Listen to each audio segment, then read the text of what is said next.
ಗಾದೆಯೊಂದಿದೆ, ದೇಶ ಸುತ್ತು ಇಲ್ಲವೇ ಕೋಶ ಓದು. ಕೋಶ ಓದುತ್ತಾ ನನ್ನ ಮನ ತಲುಪಿದ್ದು ಮಂಗಳೂರಿನೆಡೆಗೆ. ಮಂಗಳೂರು ಕಡಲು ಕಲೆ ಸಂಗಮಿಸುವ ತಾಣ. ಕಡಲನ್ನು ವಸ್ತುವಾಗಿಸಿ ಮಂಗಳೂರಿಗರು ಹಲವಾರು ಕಥೆಗಳನ್ನು ಹೆಣೆಯುತ್ತಾರೆ. ಮಂಗಳೂರನ್ನು ಜೊತೆಯಾಗಿ ಸವಿಯೋಣ ಬನ್ನಿ. ಮಂಗಲಾಪುರಂ, ಕೊಡಿಯಲ್, ಕುಡ್ಲ, ಮೈಕಾಲ ಹೀಗೆ ವಿಭಿನ್ನ ನಾಮವನ್ನು ಹೊಂದಿದ ಮಂಗಳೂರಿನ ಹೆಸರಿನ ಇತಿಹಾಸವನ್ನು ತಿಳಿಯಲು ನಾನು ಹೊರಟನು ಶ್ರೀ ಮಂಗಲಾದೇವಿ ದೇವಸ್ಥಾನಕ್ಕೆ. ಸ್ವತಃ ಪರಶುರಾಮನೇ ಮಂಗಲಾದೇವಿ ವಿಗ್ರಹವನ್ನು ಈ ದೇವಸ್ಥಾನದಲ್ಲಿ ಸ್ಥಾಪಿಸಿದ್ದಾನೆ ಎಂಬುದು ಇತಿಹಾಸ. ನಂತರ ಇದೇ ಮಂಗಳೂರು ಹೆಸರು ಎಂದು ಬರಲು ಕಾರಣವಾಯಿತು ಎಂದು ದೇವಸ್ಥಾನದ ಹಿಂದಿನ ಮನೆಯ ಸುರೇಶ್ ಹೈತಲಿಯವರ ಮಾತುಗಳಿಂದ ಕೇಳಲು ಸಾಧ್ಯವಾಯಿತು. ದೇವಸ್ಥಾನದ ಮನಮೋಹಕ ನೋಟ ಮಂಗಳೂರ ಸೌಹಾರ್ದತೆಯನ್ನು ಎತ್ತಿ ತೋರಿಸುತ್ತಿತ್ತು.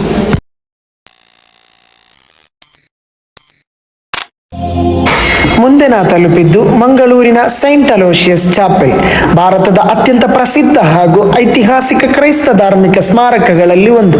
ಬ್ರಿಟಿಷ್ ಜೆಸುಯಿಟ್ ಪಾದ್ರಿಗಳು 1885ರಲ್ಲಿ ಈ ಚಾಪೆಲ್ ಅನ್ನು ನಿರ್ಮಿಸಿದರು.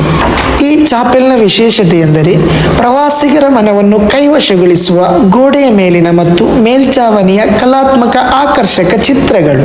ರೋಮನ್ ಶೈಲಿಯ ಈ ಚಿತ್ರಗಳನ್ನು ಇಟಲಿಯ ಪ್ರಸಿದ್ಧ ಕಲಾವಿದ ಅಂಟೋನಿಯೋ ಮೊಸ್ಕೋನಿ ಚಿತ್ರಿಸಿದರು ಎಂಬುದು ಇತಿಹಾಸ.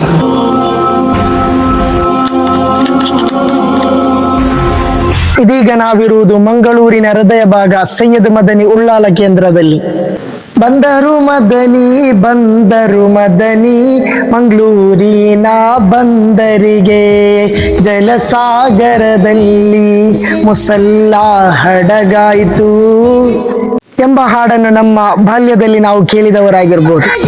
ಹೌದು, ಬಾಲ್ಯದ ಹಾಡಿನಂತೆ 16ನೇ ಶತಮಾನದಲ್ಲಿ ರಾಣಿ ಅಬ್ಬಕ್ಕಾಲ ಕಾಲದಲ್ಲಿ ಆಗಿತ್ತು. ಸೈಯದ್ ಮದನಿ ಮದೀನಾದಿಂದ ಮಂಗಳೂರು ಬಂದರಿಗೆ ಕಡಲಲ್ಲಿ ಮುಸಲ್ಲಾ ಮೂಲಕ ಆಗಮಿಸುವುದು. ನಂತರ ಉಳ್ಳಾಳದ ಮಣ್ಣಿಗೆ ಆಗಮಿಸಿದ ಸೈಯದರು ಕತ್ತಲ ಕುಲಕ್ಕೆ ಬೆಳಕನ್ನು ಹರಿಸಿ ಅಲ್ಲಾಹನೆಡೆಗೆ ಯಾತ್ರೆಯಾದರು. ಇಲ್ಲಿ ನಡೆಯುವ ಪಂಚವಾರ್ಷಿಕ ಉರುಸ್ ದೇಶ ವಿದೇಶಿಗರನ್ನು ಜಾತಿ ಭೇದವಿಲ್ಲದೆ ಆಕರ್ಷಿಸುತ್ತದೆ ಎಂದು ಅಶ್ರಫ್ ಕಾಕರ ಮಾತುಗಳಿಂದ ತಿಳಿಯಲು ಸಾಧ್ಯವಾಯಿತು.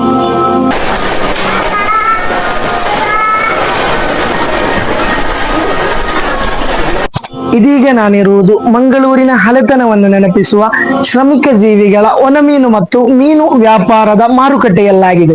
ಪುರಾತನ ಕಾಲದಿಂದಲೂ ಮಂಗಳೂರಿನ ಮೆರುಗನ್ನು ಹೆಚ್ಚಿಸುವ ಈ ಮಾರುಕಟ್ಟೆಯಿಂದ ಶ್ರಮಿಕರ ದಿನನಿತ್ಯದ ಆಗುಹೋಗುಗಳನ್ನು ತಿಳಿಯಬಹುದಾಗಿದೆ. ಇಲ್ಲಿಯೇ ಬದುಕುಗಟ್ಟಿಕೊಂಡ ಕೆಲವು ಪ್ರಾಣಿಗಳನ್ನು ಬಹಳ ಅದ್ಭುತವಾಗಿ ನಾವು ಕಾಣಲು ಸಾಧ್ಯ. ಅಲ್ಲಾಮ ಇಕ್ಬಾಲ್ನ ಸಾಲಿನಂತೆ ಮದ್ಹಬ್ ನಹೀ ಸಿಕಾತಾ ಆಪಸ್ ಮೇ ಬೇರ್ ರಖಿನ. ಮಂಗಳೂರ ಜನರ ಮನಸ್ಸು ವಿಶಾಲ ಕಡಲಿನಂತೆ. ಇಲ್ಲಿನ ವ್ಯವಹಾರಗಳೇ ಇಲ್ಲಿನ ಧರ್ಮಗಳು, ಇಲ್ಲಿನ ಸಂಸ್ಕೃತಿಯೇ ಇಲ್ಲಿನ ಧರ್ಮಗಳು. ಮಂಗಳೂರಿನ ವಿದಾಯದ ನೋವು. ಮತ್ತೆ ಭೇಟಿಯಾಗೋಣ ಇನ್ಶಾಅಲ್ಲಾ. 14 ಶತಮಾನಗಳ ಹಿಂದೆ ಮಕ್ಕಾದ ಮಣ್ಣಿಂದ ಮದೀನಾದ ಬೆಳಕಿನೆಡೆಗೆ ಸಾಗಿದ ಪಯಣ. ಅದು ಕೇವಲ ಹೆಜ್ಜೆಗಳ ಗುರುತುಗಳಲ್ಲ, ಅದು ಈಮಾನಿಂದ ಇತಿಹಾಸ ಬರೆದ ಯಾತ್ರೆ. ಕಡಲಿನ ಮಧ್ಯೆ ದಾರಿ ತೆರೆಯಿತು. ಮುಸಾ ನಬಿ ಅಲೈಹಿಸ್ಸಲಾಮರ ನಂಬಿಕೆಯ ಪಯಣ. ಅಸಾಧ್ಯವೂ ಸಾಧ್ಯವಾದ ಕ್ಷಣ. ಪ್ರವಾದಿಗಳ ಪಯಣ ದೂರವಷ್ಟೇ ಅಲ್ಲ, ಅವುಗಳ ಗುರಿ ಒಂದೇ, ಧರ್ಮವನ್ನು ಪಸರಿಸುವುದು. ಇದು ಕೇವಲ ಪಯಣಗಳಲ್ಲ, ಅದೇ ಆತ್ಮಸ್ಫೂರ್ತಿಯನ್ನು ಹೃದಯಗಳಲ್ಲಿ ಜೀವಂತಗೊಳಿಸಲು